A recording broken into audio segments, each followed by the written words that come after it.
আমিরুল মুমিনিন ওমর তখন ইসলাম ধর্ম গ্রহণ করেন নাই। উনি রওনা দিলেন মুহাম্মদুর রাসূলুল্লাহর গর্দান আল্লাহ করে নিয়ে আসবি। যাওয়ার পথে ঘরে ঢুকলেন, দেখলো তার বোন কোরআন তেলাওয়াত করতেছে, কোরআন পড়লো।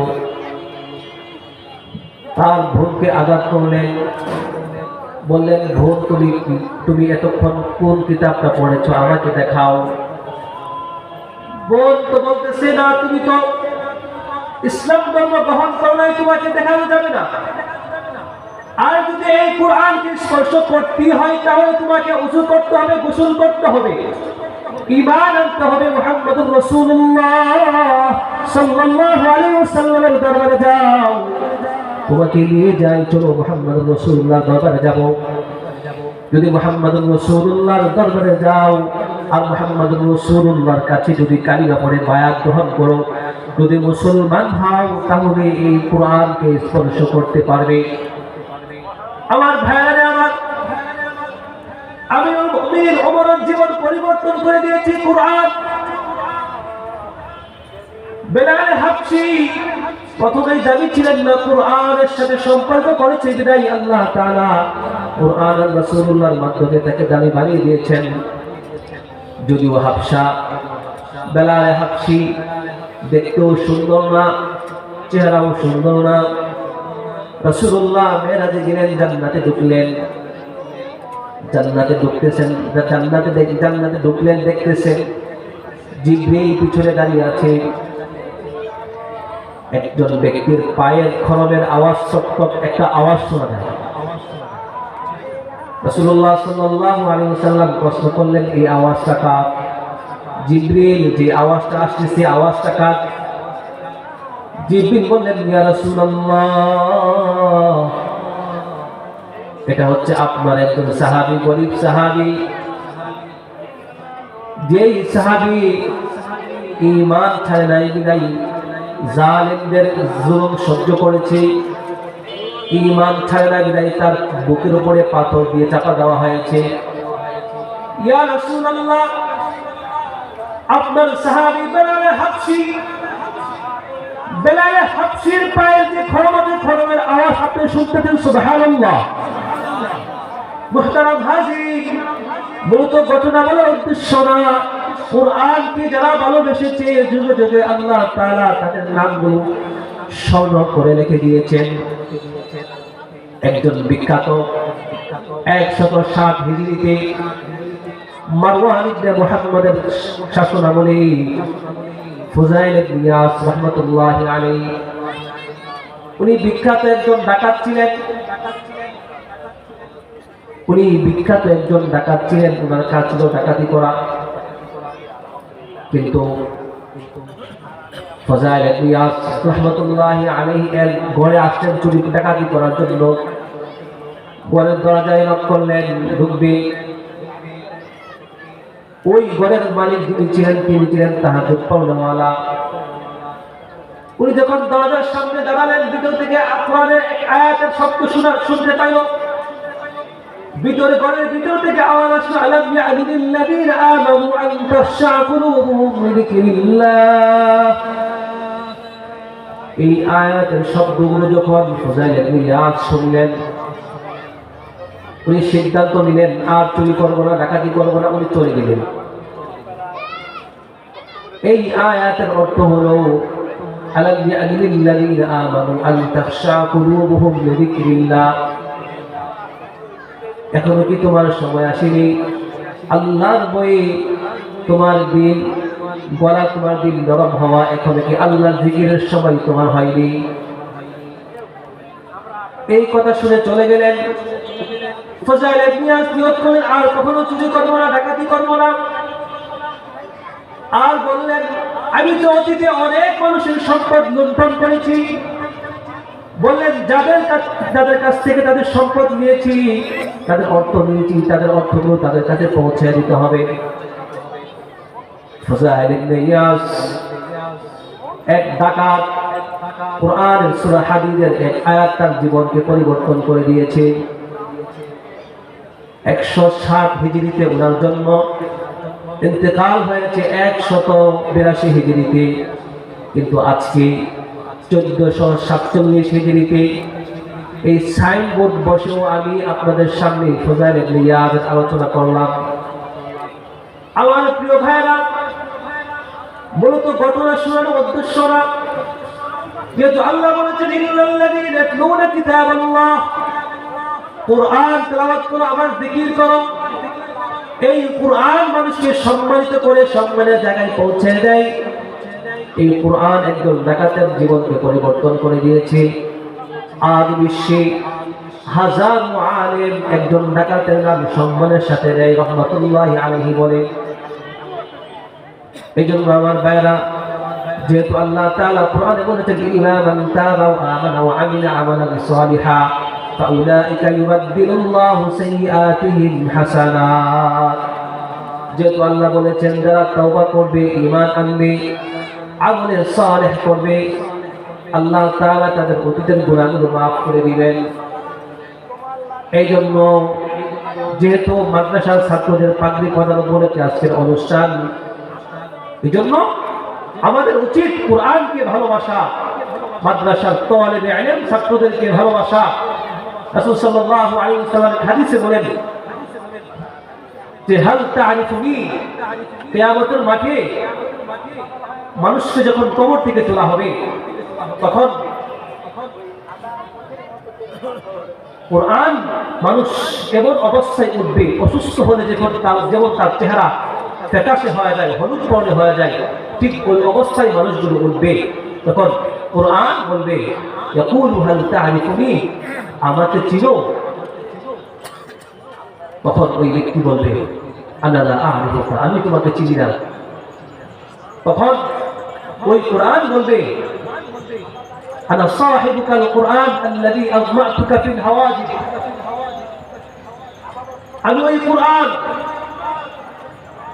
যে কুরআন তোমাকে দিনের বেলায় তৃষ্ণার্ত রেখেছিল, আমি ওই কুরআন, যে কুরআনকে তুমি ভালোবাসতে, যে কুরআনকে তুমি পড়তে, যে কুরআনকে প্রতিদিন তুমি তেলাওয়াত করতে, আসহারতু লাইলাকা, আর বলবে আমি ওই কুরআন, যে কুরআন তোমাকে রাতে জাগ্রত করে রেখেছিল। সুবহানাল্লাহ, আসহারতু লাইলাকা, আমি তো সেই কুরআন। কুরআন কথা বলবে, কুরআন বলবে বন্ধু আজকের এই দিনে তোমার পেরেশানির কিছু নাই, আসহারতু লাইলাকা, আমি ওই কুরআন, যে কুরআন তোমাকে রাতে জাগ্রত করে রেখেছিলে, যেই কুরআন তুমি রাতে দাঁড়িয়ে দাঁড়িয়ে কুরআন তেলাওয়াত করতা। তখন কুরআন বলবে আজকের এই প্রত্যেকটা মানুষ, ওয়া ইন্না কুল্লা তাজিরিন মিন ওয়ারাই তিজারা, প্রত্যেক ব্যবসায়ী তার ব্যবসা দ্বারা লাভ হাসিল করে। ওয়া ইন্নাল ইয়াওমা মিন ওয়ারাই তিজারা, আর তুমি যে দুনিয়াতে ব্যবসা করেছো, কুরআনের ব্যবসা, কুরআন তেলাওয়াতের ব্যবসা, তুমি কুরআন তেলাওয়াত করতে তোমার সন্তানকে হাফেজে কোরআন বানিয়েছিলা, আর মানুষ তোমাকে বলতো এবুকের ছেলে ডক্টর, এবুকের ছেলে ইঞ্জিনিয়ার, আর তোমার ছেলেকে কোরআনের হাফেজ বানিয়েছো। আমাদের এখন বর্তমান চিন্তা চেতনা হচ্ছে সমাজের নিম্ন শ্রেণীর মানুষগুলো মনে হয় মাদ্রাসায় ভর্তি হয়। এই বিষয়টা কি এমন? বলেন বিষয়টা এমন? আওয়াজ করে বলেন বিষয়টা কি এমন? বিষয়টা এমন না। কোরআনের হামিল কোরআন হতে হলে কোরআনকে হাতে নেওয়ার যে যোগ্যতা, এটা ব্যক্তিগত যোগ্যতা না, সরাসরি আরশে আজিমের মালিক যদি কাউকে কোরআনওয়ালা বানায়, তখন ওই ব্যক্তি কেবল কোরআনওয়ালা হতে পারে। সরাসরি আরশে আজিমের মালিক যদি কাউকে কোরআনের হাফেজের মা আর বাবা বানায়, ওই ব্যক্তি কেবল হাফেজে কোরআন, আলিমের মা বাবা হতে পারে। সবাই পারে না, এটা কপাল লাগে। কপাল যদি হতো তাহলে ঘরে ঘরেই হতো, কিন্তু এই কোরআন সবার কপালে জুটে না। এই জন্যই দোয়া করতে হয়, কোরআনকে ভালোবাসতে হয়, আল্লাহর কাছে তৌফিক চাইতে হয়। ওই কোরআন যখন তার সাথে কথা বলবে, তখন আল্লাহ তাআলা তার ফয়সালা করে দিবেন। আল্লাহ তাআলা ওয়াল মুলকা বিয়ামিনি, আল্লাহ তাআলা রাজত্ব তার ডান হাতে দিবেন। ওয়াল খুলদা বিশিমালি, এবং বাম হাতে জান্নাতে চিরস্থায়ী থাকার সার্টিফিকেট আল্লাহ তাআলা তার হাতে দান করবেন। সুবহানাল্লাহ বলেন না?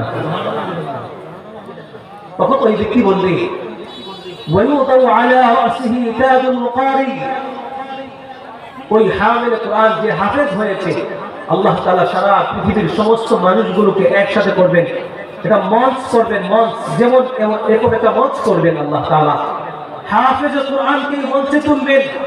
ওয়ায়ুদাউ আলা রাসিহি তাজুল মুকারি, পৃথিবীর সমস্ত মানুষগুলোর সামনে ওই হাফেজ কোরআনের মাথায় আল্লাহ তাআলা একটা সম্মানের মুকুট পরাবেন। সুবহানাল্লাহ, যার আলো সূর্যের আলোর চেয়েও বেশি হবে। নাম্বার 2, ওয়ায়ুকসা ওয়ালিদাহু খুল্লাতাইন, ওই হাফেজ কোরআন ওই আলিমের মা বাবাকে আল্লাহ রাখবেন, এই তাদেরকে নিয়ে আসো। ওয়ায়ুকসা ওয়ালিদাহু খুল্লাতাইন, তখন আল্লাহ তাআলা তাদেরকে মা আর বাবাকে দুই জোড়া পোশাক পরিধান করাবেন। লা হাদিসের শব্দের তর্জমা হচ্ছে লা ইয়াকুমু লাহুমা আহলুদ দুনিয়া, মা আর বাবাকে যে দামি দুই জোড়া পোশাক পরিধান করানো হবে, লা ইয়াকুমু লাহুমা আহলুদ দুনিয়া, সারা পৃথিবীর সমস্ত সম্পদ যদি বিক্রি করে দেওয়া হয়, কিয়ামত পর্যন্ত যত সম্পদ আসবে, জমিনের নিচে যত সম্পদ আছে, জমিনের উপরে যত সম্পদ আছে, সমস্ত সম্পদগুলো যদি বিক্রি করে দেওয়া হয়, লা ইয়াকুমু লাহুমা আহলুদ দুনিয়া, তারপরেও এই দুই জোড়া পোশাকের মূল্য কেউ দিতে পারবে না। সুবহানাল্লাহ, আপনারা খুশি হন নাই? এখানে কেউ আছেন হাফেজ কোরআনের বাবা? হাত তুলেন। আলহামদুলিল্লাহ, মাশাআল্লাহ। আপনি অপেক্ষা করেন, ওই দিনের ওই পোশাকের অপেক্ষায় থাকেন, আল্লাহ তাআলা আপনাকে পড়াবেন ইনশাআল্লাহ। তখন ওই মা আর বাবা বলবে বিমা কুসিনা হাদা, আচ্ছা আমি তো দুনিয়াতে মূর্খ ছিলাম, অজ্ঞ ছিলাম, কখনো স্কুলের বারান্দায় যাইনি, আর আজকের এই দিনে আমাকে কেন আল্লাহ তাআলা এত সম্মানের সাথে এত দামি একটা পোশাক কেন পরালেন? তখন ওই কোরআন বলবে আনা সাহিবুকাল কোরআন, আমি ওই কোরআন। তুমি দুনিয়ার সম্পদ, মানুষের কটু কথাকে অপেক্ষা করে তোমার সন্তানটাকে তুমি মাদ্রাসায় দিয়েছিলে, ওই কোরআন, ওই সন্তান কোরআনকে ভালোবাসছে, ওই সন্তান হাফেজ হয়েছে, আলেম হয়েছে। আজকে এই জন্যই আল্লাহ তাআলা সারা এই হাসরের মাঠের সমস্ত মানুষের সামনে আল্লাহ তাআলা এই সম্মানের দুই জোড়া পোশাক তার মা আর বাবাকে পরাবেন। সুবহানাল্লাহ। এই জন্য আমার প্রিয় ভাইরা, আমাদের সন্তানদেরকে আলেম বানাবো, হাফেজ বানাবো, মাদ্রাসাকে ভালোবাসবো, মাদ্রাসাকে মহব্বত করবো না ইনশাআল্লাহ? ইনশাআল্লাহ। সামনে রমজান আসতেছে, রমজানের 30টা রোজা অবশ্যই রাখতে হবে। আমি রাখবো, আমার ছেলে মেয়ে স্ত্রী পরিজন রাখবো। তাহলে আজকের এই 1 ঘন্টার মূল আলোচনার মূল বিষয় হচ্ছে কোরআনকে ভালোবাসা, আমলে সালেহ করা, অতীতের সমস্ত গুনাহগুলো সামনে রেখে আল্লাহ তাআলার কাছে তওবা করা, তওবাতুন নাসুহা, একনিষ্ঠতার সাথে এমন ভাবে তওবা করা, আল্লাহ আজকের এই মুহূর্তে আমি আপনার কাছে তওবা করছি, আমার জীবনের যত বড় বড় গুনাহ হয়ে গেছে সমস্ত গুনাহগুলো আপনি ক্ষমা করে দেন। আজকের এই মুহূর্তের পর থেকে আমি আর কখনো গুনাহ করব না, মূলত এটাই তওবা।